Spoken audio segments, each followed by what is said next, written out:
प्रणाम।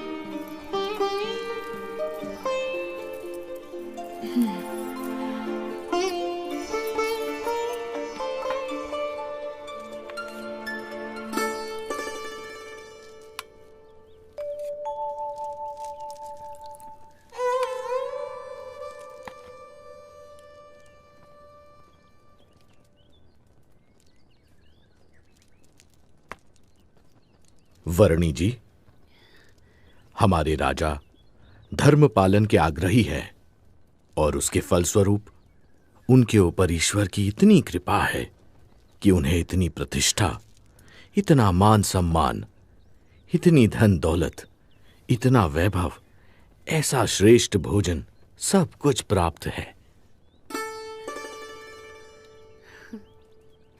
धर्म का संबंध केवल धन दौलत, पद प्रतिष्ठा, मान सम्मान, बाह्य वैभव और बाह्य व्यक्तित्व से नहीं, किंतु आंतरिक प्रतिभा से है।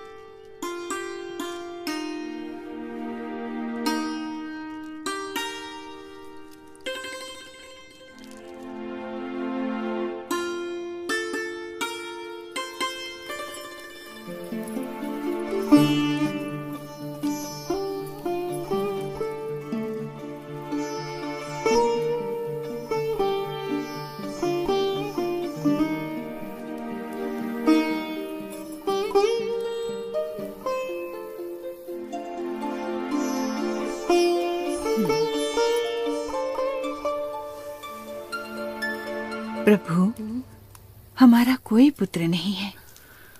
उस बात से मैं चिंतित रहती थी, पर अब आपके आने से मेरे पुत्र की कमी पूरी हो गई।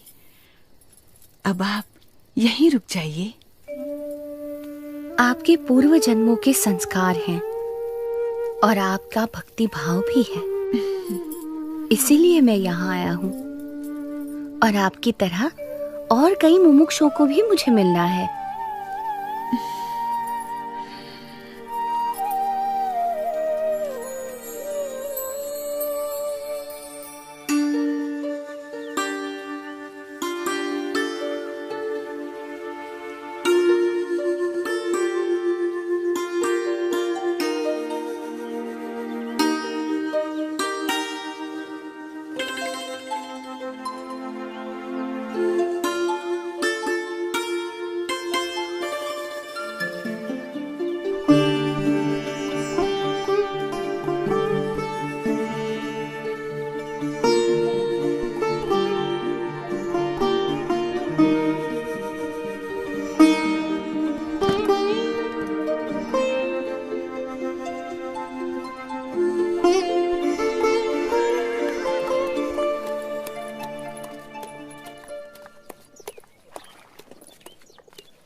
मन ही मन में बड़ा मुस्कुरा रही हो, क्या सोच रही हो? सोच रही हूँ, नीलकंठ वर्णी कितने महान व्यक्ति हैं, सरल जीवन और उच्च विचार। और हमारी ईला और सुशीला भी कितने भक्तिभाव से उनकी सेवा में जुड़ गई हैं।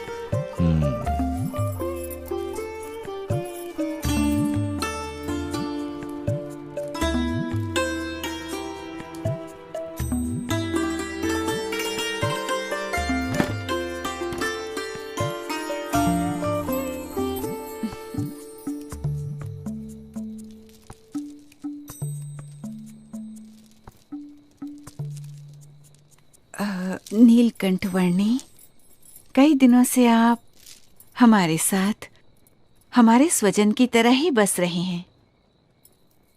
और केवल हम ही नहीं, पर यहाँ छोटा बड़ा हर कोई आपको अपना स्वजन समझने लगा है। सभी को आपसे लगाव हो गया है। इतने दिनों से आपका जीवन निकट से देखकर हमें प्रतीति है कि आप कोई असाधारण दैवी तत्व हैं, साक्षात परमात्मा हैं। ये सब देखकर मेरे मन में एक विचार आ रहा है कि यदि आप हमेशा के लिए हमारे स्वजन बनकर रह जाएं, तो कितना अच्छा होगा।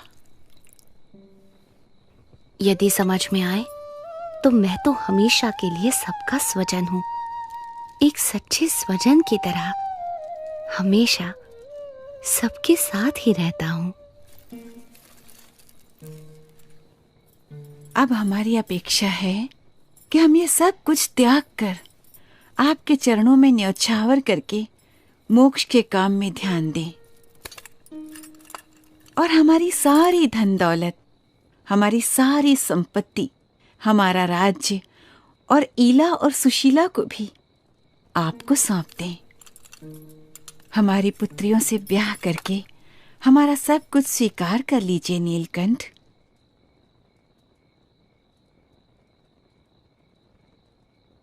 आप तो साक्षात परमात्मा हैं। आपसे अच्छा पति हमारी पुत्रियों को कहाँ मिलेगा।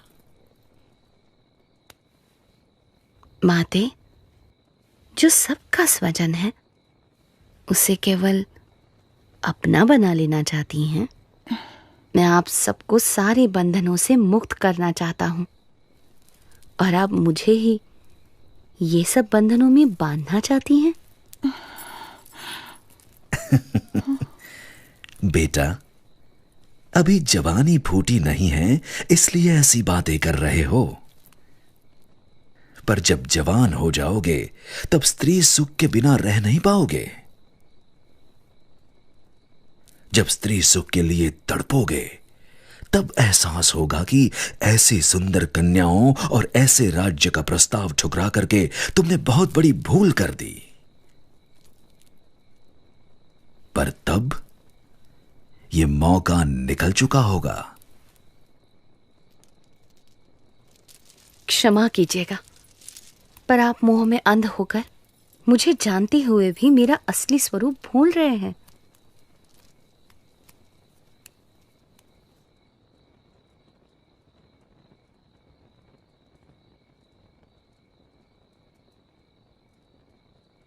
यही तो माया का प्रभाव है कि जो परमात्मा की उपस्थिति में भी आपको परमात्मा का सुख लेने नहीं देता है, और ऊपर से साक्षात परमात्मा में भी माया का भाव लाकर रख देता है।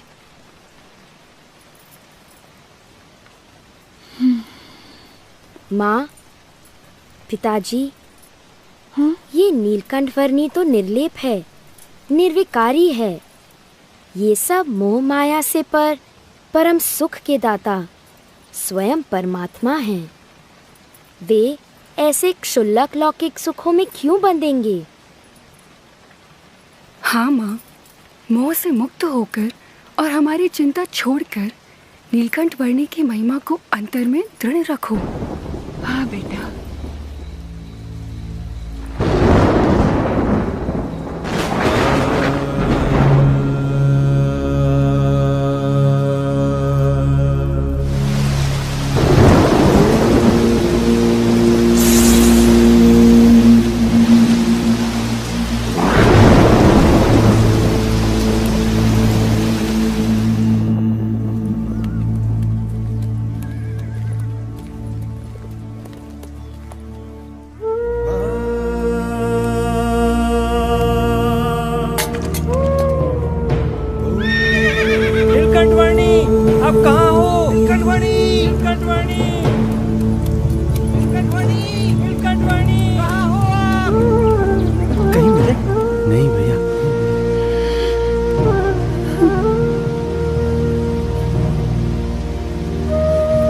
Hmm.